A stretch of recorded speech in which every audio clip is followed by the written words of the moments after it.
Hello, કેમ છો? I hope તમે હસો તો મજામાં, અમે બી મજામાં છીએ. તો આજે હું તમને કદાચ મુંબઈમાંના દર્શન કરાવીશ. અને હમણાં અમે જઈએ છીએ કેમ કે દેવી ભાગવત કંથા બેઠી છે ને, હું કંથામાં જ આવી છું. તો કંથા બેઠી છે તો ત્યાં સવારમાં પરિક્રમણા કરવા જાય 108. તો આપણે બી સાથે સાથે જઈએ બહેનો સાથે 108 પરિક્રમણા કરવા. અને તમે બી બન્યા રહો વિડીયોમાં, એટલે તમે બી મારા સાથે તમારી બી 108 જોશો એટલે પરિક્રમણા થઈ જ ગઈ કહેવાય. એમ કહેવાય કે તમે હું કરું છું એમ તમે વિડીયો જોશો એટલે તમારી બી કદાચ થઈ જાય. અને માતાજીની દયાથી બધાયના એવી રીતે જ કે આપણે એકબીજાને ક્યાંક દર્શન કરાવીએ, કોઈ કાંઈ છે કોઈ કાંઈ છે, આવી રીતે કરતાં કરતાં રહીએ અને દિવસ આપણા પસાર કરીએ. તો આજનો દિવસ તો આપણું ખૂબ જ આનંદ મંગલ હશે, બધાને ખબર જ છે. જે મારો હશે એમ તમારો બી હશે જ. તો ચલો હવે વિડીયોમાં બન્યા રહો એટલે આપણે આગળ વિડીયો લેશું. અમે આવી ગયા પન્નાળમાં, માતાજીનું પન્નાળ છે એટલે કંથા તો હજી વાર ઘણી છે. બધા પરિક્રમણા કરે છે. આવી રીતે માનું પન્નાળ છે અને અહીંયા દેવી ભાગવત બેઠી છે. તો વિડીયોમાં બન્યા રહેજો, આગળ આપણે વિડીયો લેશું. બધા જો પરિક્રમણા કરે છે હમણાં. તો કરો માં મુંબઈના દર્શન. સવારમાં મુંબઈમાંના દર્શન કરીને પાવન થઈએ આપણે બધાય.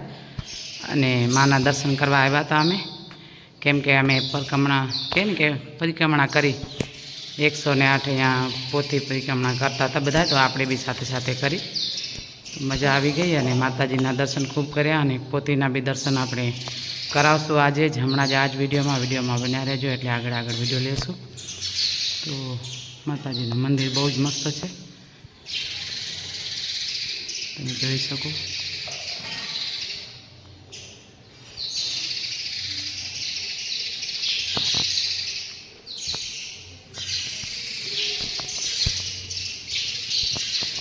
માતાજીના દર્શન એકદમ મસ્ત થશે તમને બધાને, કેમ કે હું તો અત્યારે દર્શન કરું છું, પણ તમે મારા વિડીયોમાં દર્શન કરો. આવ્યા તો હશો, પણ ના આવ્યા હોય તો વિડીયોમાં દર્શન કરો ને બીજાને કરાવો. તો અહીંયાથી માતાજીનું એન્ટ્રી છે અંદર આવવાની. બહુ જ મસ્ત મંદિર છે એકદમ. આપણે બતાવીએ જરા કેવું છે.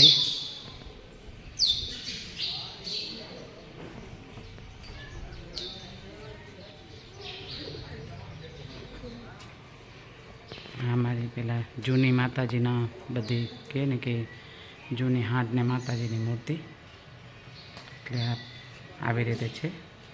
દર્શન કરો બધા, દર્શન તમે કરી લો એટલે બીજાને કરાવો. દર્શન કરીને પાવન થાવ. આવી રીતે આ બધો પન્નાળ મસ્ત બનાવ્યો છે એકદમ. બધાએ જોઈ શકો, તમે આવ્યા તો હશો, કદાચ ના આવ્યા હો તો જોઈ શકો અને માના દર્શન કરો. તો આપણે હવે આગળ જઈએ, કેમ કે હું તમને પોથીના દર્શન બી કરાવું. અત્યારે બધા આવે પરિક્રમણા કરવા, એટલે બધાનું અલગ હોય. તો હું પોથીના દર્શન તમને કરાવું.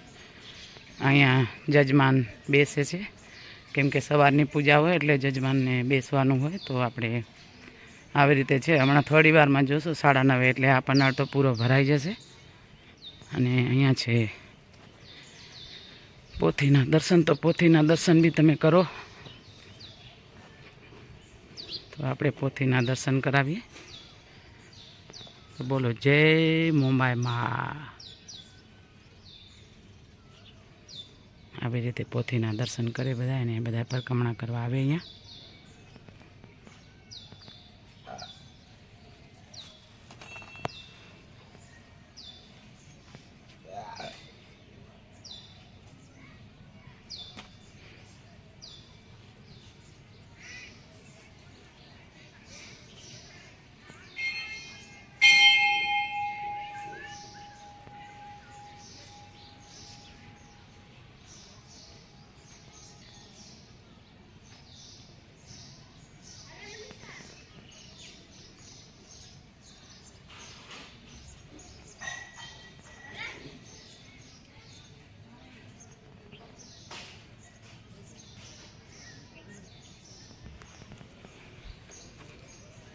જય માતાજી. કાકા કઈ છો?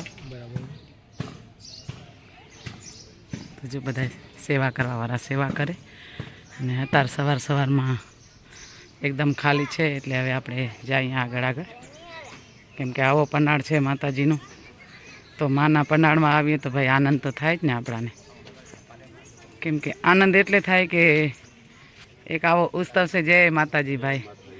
હો ભાઈ ભાઈ, તો તમને આ માતાજીનું જ્યારે આવો કાંઈક થયો આ સપનું જ આવ્યો હશે કદાચ, તો આ ઉત્સવ જ્યારે આપણે લઈએ તો આપણે એક ઘરે ખાલી 5 જણા જમાડીએ તો કેટલો ટાઈમ લાગે? તો આમાં તમને માની કેવી સહાય હશે? એમ મને સારામાં સારી આ કંથામાં અનુભૂતિ થઈ ને અમારા વિચાર એવા હતા કે આપણે રાજેશ સરદારે ગયા હું રાજેશમાં બરાબર, હું આપણા બધા પરિવારના ભેગા થયા હતા 10 થી 15 જણા.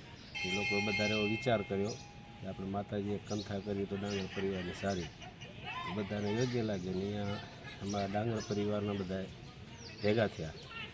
પછી બધાને વિચાર મૂક્યો કે આપણે કરીએ કંથા તો બધા આવારી. પાછી એવી નક્કી કર્યો કે જેને જેવો કાંઈ પણ દેવો હોય દે, કોઈને એવો નહીં કે ભાઈ હાલો વધારે દેવો ઓછા દેવો, પણ આવી ગણતરીથી કંથાનું આયોજન કર્યો નક્કી. તો માની મેર છે, જો ડાંગર પરિવાર ઉપર મેર, કેમ કે એમની તો મેર હશે પણ અમારા બી ભાગ કેવા કે અમને આ પંડાળમાં આવીને આવી રીતે બોલવા મળે, આવી રીતે દર્શન કરવા મળે, માનું પ્રસાદ હરોજનું મળે. તો આપણે ડાંગર પરિવારને ખૂબ ખૂબ ધન્યવાદ કહીએ કે આવા કામ કરતા રહેજો અને બીજાને બી કરાવતા રહેજો સાથે સાથે, જેમ તમે કરો છો. તમે તો અમારે ડાંગર પરિવારની દીકરીઓ બહેનો છો, તમને તો આનંદ હોય જ ને, અમાને હોય તો તમને આનંદ ઘણો. 100% સાચી વાત છે. એટલે અમે જ્યારે આમ કહો ને કે તમારું તો સપનું હતું, અમે ખાલી વાત સાંભળીને તો એમ થાય ચલો આપણે હમણાં જ પહોંચી જઈએ એમ. ડાંગર પરિવારનું સપનું આમ તો 5-10 વર્ષ થયા હતો, માતાજીની દયા આવે થઈ અને સપનું પૂરું કર્યું માતાજી બધા ભાઈઓનું. સારો. અને માતાજી તમારી હંમેશા ખૂબ જ ચડતી રાખે, આવી મા પાસે પ્રાર્થના કરીએ હરોજ માટે આપણે.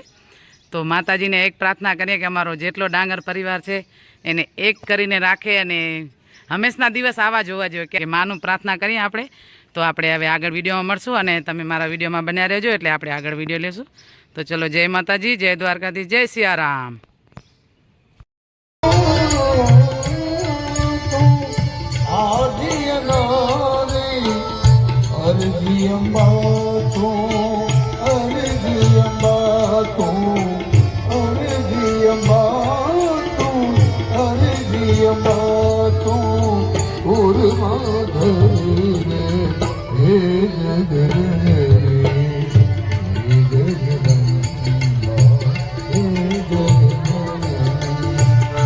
હોય ભલે દુઃખ મેરું સરી ઘુમા રંગ એનું ના થાવા દેજે માં, પણ રજ સરી દુઃખ જોઈ જાનો મને, રજ સરી દુઃખ જોઈ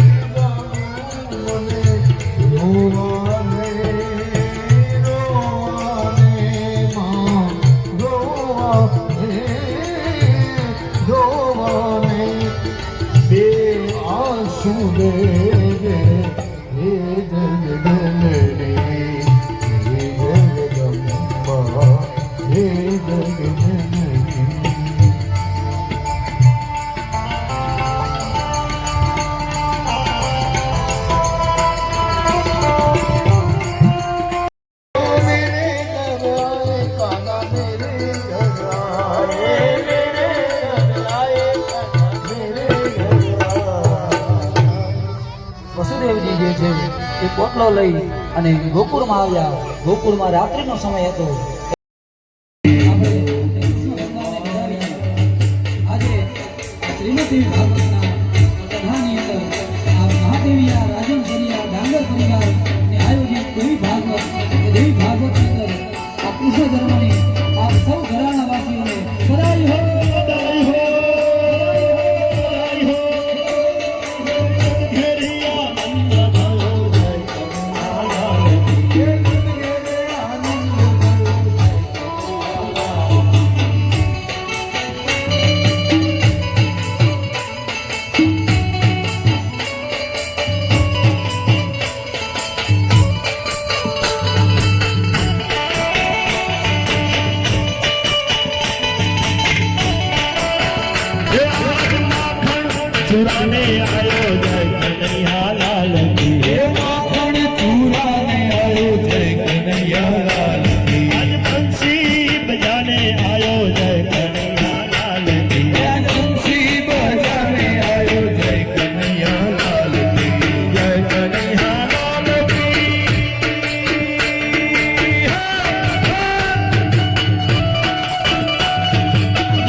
આજે ભગવતીની આ કથાની અંદર આમ તો ભગવતીની કથામાં દેવી પ્રાગટ્યનું મહત્વ વધારે એટલે આપણે કૃષ્ણ પ્રાગટ્ય જે છે એ ન્યૂનતામાં લેજો પણ આજની આ કથા જે છે એ ભગવતીના ચરણે ધરીએ અને આજના સાંજે એ ભગવતીનું પ્રાગટ્ય છે એટલે બહુ સંખ્યામાં આવી અને ભગવતી નવદુર્ગા તરીકે આવશે એટલે આજ સાંજે આપ સૌને નિમંત્રણ છે કે મહાદેવીયા આ ડાંગર પરિવાર દ્વારા આયોજિત દેવી ભાગવતની અંદર આજે સાંજે એ દેવી પ્રાગટ્યનો ઉત્સવ ઉજવવાનો છે આપ સૌ બધા ભાઈ ભક્તો સાથે આ દેવી ભગવતનો આપણે આ ઉત્સવ ઉજવશું આજની કથાને વિરામ આપીએ બધાએ પધારેલ તમામ સંતો મહંતો અતિથિ વિશેષોનું સન્માન કરી અને આ ભગવાન કૃષ્ણની એ નાની એવી આરતી કરી અને પછી આપણે આ ભોજન પ્રસાદ લેવા માટે જશું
આ બધી બહેનો એક જગ્યાએ સ્થિર થઈ અને તાળીથી તાલ આપશે એટલે થોડોક મોટી ઉંમરની બહેનોને વિરામ મળી જાય. આના પછીનો જે રાસ શરૂ થાય ત્યારે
તમે એક જગ્યાએ ઊભા રહી અને તાળીથી તાલ આપી શકશો એટલે વિરામ મળી જાય. મોટી ઉંમરની બહેનો થાકી હોય તો બધી બહેનો એક જગ્યાએ સ્થિર થઈ પોતાનું રાઉન્ડ જાળવે એક જગ્યાએ પોતાના રાઉન્ડમાં સ્થિર થઈ જાય. સરસ રીતે બધી બહેનો પાછા રાઉન્ડમાં હરકી એક સ્થિર થઈ જાય. બસ તાળીથી